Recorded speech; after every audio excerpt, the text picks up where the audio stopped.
YCP chief మాజీ CM Jagan తనపై చేసిన కామెంట్స్ పై మాజీ రాజ్యసభ సభ్యుడు విజయసాయిరెడ్డి స్పందించారు. వ్యక్తిగత జీవితంలో కూడా విలువలు, విశ్వసనీయత, క్యారెక్టర్ ఉన్న వాడిని కాబట్టే ఎవరికి ఎలాంటి ప్రలోభలకి లొంగలేదన్నారు. భయం అనేది తనలో ఏ అణువులోనూ లేదు కాబట్టే రాజ్యసభ పదవిని, పార్టీ పదవుల్ని మరీ రాజకీయాలనే వదులుకున్నానని తెలిపారు. ఆ మేరకు ఆయన ఎక్స్ వేదికగా పోస్ట్ చేశారు. అంతకుముందు విజయసాయిరెడ్డి రాజీనామాపై స్పందించారు. మాకు 11 మంది రాజ్యసభ ఎంపీలుంటే సాయిరెడ్డితో కలిపి ఇప్పటి వరకు 4 వెళ్లిపోయారు. అయినా వైసీపీకి ఏమీ కాదు. రాజకీయాల్లో క్యారెక్టర్ ముఖ్యం.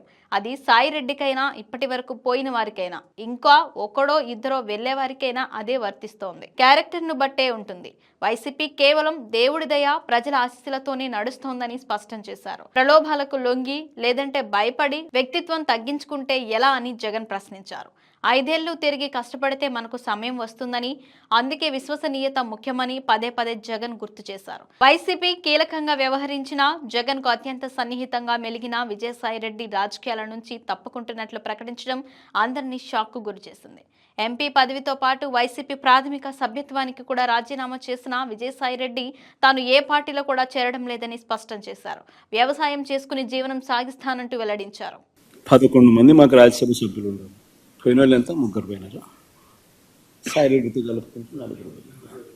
అసలు బేసిక్లీ పోయే ప్రతి ఒక్కరికి కూడా నేను ఒకటే మాటే చెప్తాను. రాజకీయాలలో ఉన్నప్పుడు క్యారెక్టర్, క్రెడిబిలిటీ అనే పదానికి అర్థం తీసుకున్నాను. రాజకీయాలలో ఉన్నప్పుడు కాలర్ ఎగరేసుకుని చెప్పాలి, ఫలానోడు మా నాయకుడు అని. అది ముఖ్యమంత్రి అయినా సరే, ఎమ్మెల్యే, ఎంపీ అలాంటి ఆయనైనా సరే, ఎమ్మెల్యే అయినా ఇలాంటి అయినా సరే, ఎవరి గురించి అయినా కానీ ఇట్లా గొప్పగా చెప్తాం.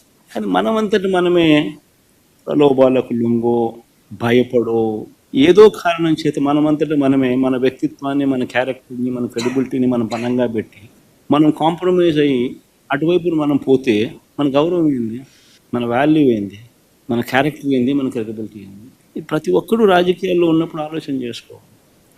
ఈ కష్టం అనేది ఎల్లకాలం ఉండదు. డెమోక్రసీ అంటేనే 5 years. మ్యాక్సిమం నీకున్న కష్టకాలం 5 years. 5 years if you can just hold on, then your time will come.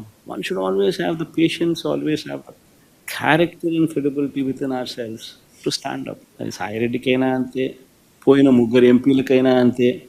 ఒకవేళ నువ్వు చెప్తా అన్నట్టు ఇంకా ఒకడో అరో ఇంకా పోయే కార్యక్రమం జరిగితే వాళ్ళకైనా ఇంతే. ఒకటి చెప్తా ఉన్నా, వైఎస్ఆర్సీపీ ఈరోజు ఉంది అని అంటే అది వీళ్ళందరి వల్ల లేదు. వైఎస్ఆర్సీపీ ఈరోజు ఉంది అని అంటే దేవుడి దయ, ప్రజల ఆశీస్సుల వల్ల వైఎస్ఆర్సీపీ ఈరోజు ఉంది.